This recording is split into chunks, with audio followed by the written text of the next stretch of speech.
Comme promis, j'essaie de vous faire une vidéo tuto de Reaper pour savoir un petit peu les bases, pour vous aider dans le montage. Moi, j'ai surtout appris en bidouillant. Ça, c'est la version que vous devriez avoir, vous, quand vous l'avez téléchargée. Moi, j'ai retéléchargé la dernière pour qu'on ait la même. Globalement, je crée au tout début plusieurs nouvelles pistes en appuyant sur Commande T, puisque je vais ajouter tous mes fichiers audio sur ces différentes pistes-là. Voilà, fichiers audio, je vous conseille de les trier avant, de les dérocher parce que sinon c'est vraiment long.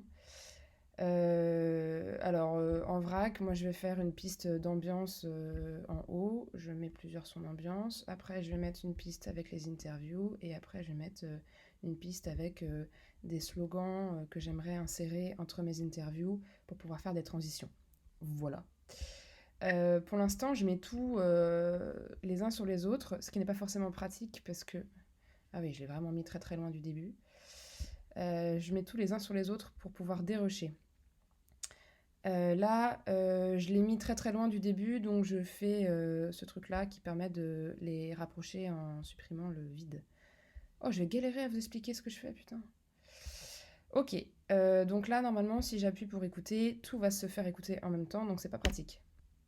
Vous êtes... Voilà, on n'entend rien. Donc en fait, je vais dérocher au fur et à mesure mes différentes pistes, puisque comme ça, je sélectionne que les bouts qui m'intéressent, et donc je mute toutes les autres pistes. Et je commence par le bruit d'ambiance. Bon, le bruit d'ambiance, généralement, il n'y a rien à dérocher, donc je vais juste ici diminuer le son. Comme ça, je sais que j'aurai un fond toujours pour ne jamais avoir de blanc et de silence dans mon montage, j'aurai toujours un bruit d'ambiance de fond. Pour diminuer le son de la piste, on la sélectionne, elle apparaît en blanc et on va en haut et on diminue. Ok, ensuite, on va dire que j'ai déroché ma piste ambiance. Donc, je vais la renommer, c'est bien ma piste ambiance. Là, ce sera ma piste avec les interviews. Et là, ce sera ma piste avec les slogans. Imaginons que je veux accoler à ce son d'ambiance-là. Je vais mettre mon curseur ici pour pouvoir zoomer. Comme ça, quand je zoome, ça zoome là où est mon curseur. Et en fait, naturellement, ils font les deux pistes ensemble. Là, ils les font en fait en suivant, alors vous n'allez pas voir, mais ils les font en suivant l'espèce de petites colonnes qu'il y a. Ici, il y a des colonnes, et il avance colonne par colonne. Et c'est pas forcément pratique. Si je veux être plus précis, j'enlève les colonnes ici, et comme ça, je peux le rapprocher beaucoup plus précisément et le faire fondre juste un tout petit peu si je veux. Donc on a déroché le bruit d'ambiance, donc je mute la piste, je démute la deuxième piste interview. Maintenant, je vais dérocher mes interviews. Je zoome. Donc vous êtes toutes les trois ensemble à la manif? Voilà, ça on s'en fout. Donc je vais couper, on va dire que je veux commencer à partir d'ici. Pour couper, je sélectionne ma piste, il faut qu'elle soit bien en blanc, et j'appuie sur S. Comme ça, après, je peux virer ce truc-là. Alors, l'erreur qu'on a tendance à faire, c'est de ne pas sélectionner la piste. Je sais pas, on a le curseur qui est ici, et on appuie sur S, et là, ça coupe les deux pistes, et on se retrouve avec plein de cuts qui sont inutiles. Donc là, j'annule. Et c'est pas pratique. Donc pensez bien à sélectionner la piste, c'est une erreur qu'on fait souvent, et c'est pas forcément pratique.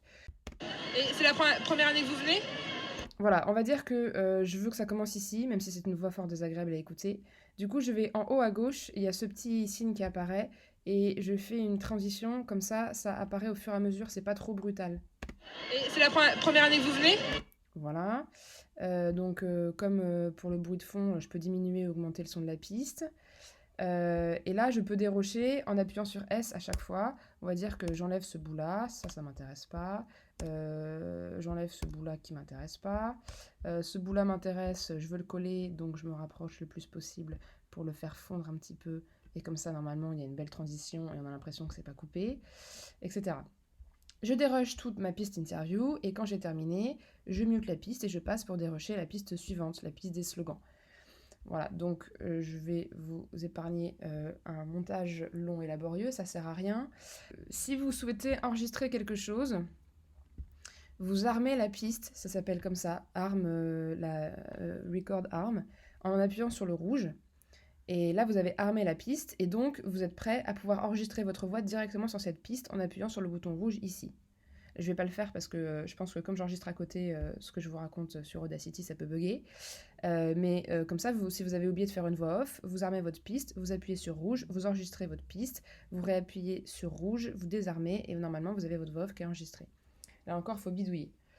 Ok, imaginons que j'ai fait tout mon montage. Je démute mes pistes. J'ai un bruit de fond, je commence par une interview, puis on va dire que je mets un bout de slogan juste ici, puis je continue l'interview, voilà, j'ai tout déroché. Si je veux exporter mon projet, je double-clique sur la timeline qui est en haut, comme ça. Et là, ça me sélectionne automatiquement le début et la fin du projet. Donc quand j'exporte, je fais render, ou alors le raccourci clavier qui est ici. Et je peux sélectionner, au lieu du projet entier, juste la time selection que je viens de faire. Je le renomme. Je clique où je veux l'enregistrer. On va dire que je vais l'enregistrer sur mon bureau. Je l'enregistre. Je fais rendre un fichier, là, et ça me l'exporte. Voilà, le reste, je ne sais pas ce que c'est, faut bidouiller, mais je ne sais pas encore si c'est utile ou pas. Dans les effets spéciaux, il y a aussi ça, qui est Trim, qui permet de gérer le volume d'une piste. Par exemple, si on veut que l'interview soit fort, puis pas fort, si on veut gérer le volume d'une piste sans avoir à couper à chaque fois et à augmenter ou diminuer chaque piste individuellement, eh ben on peut faire Trim et volume. Et alors là, je vais faire clic droit sur la piste, je vais créer des points, je vais en créer plusieurs à différents endroits.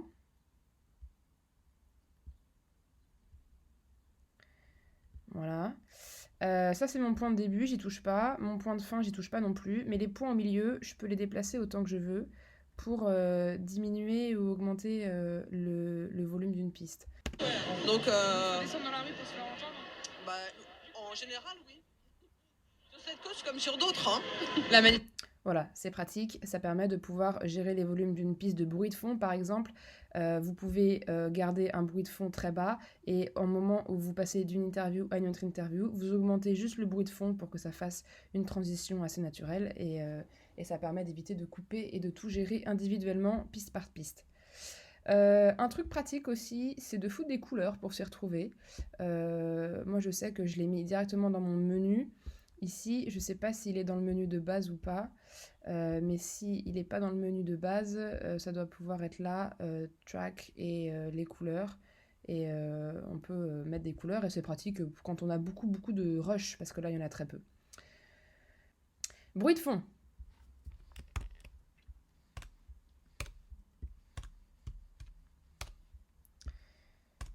Bruit de fond, alors ça va vous amuser parce que je suis allée chercher un truc avec un bruit de fond et c'est de l'ASMR parce que c'est le seul truc que j'ai trouvé.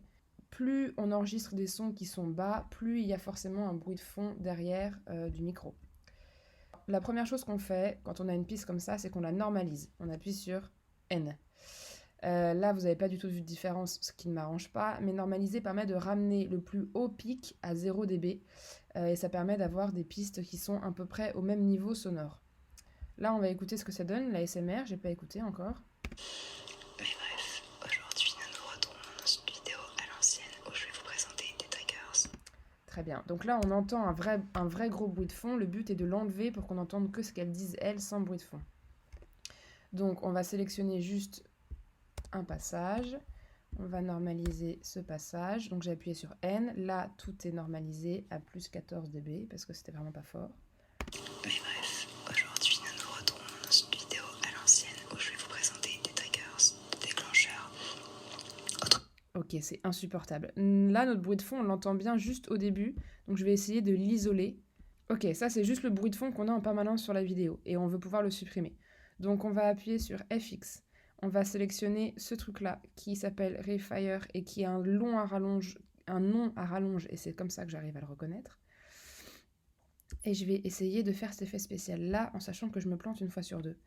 Donc ici, on veut enlever du son. Donc on appuie sur Subtract.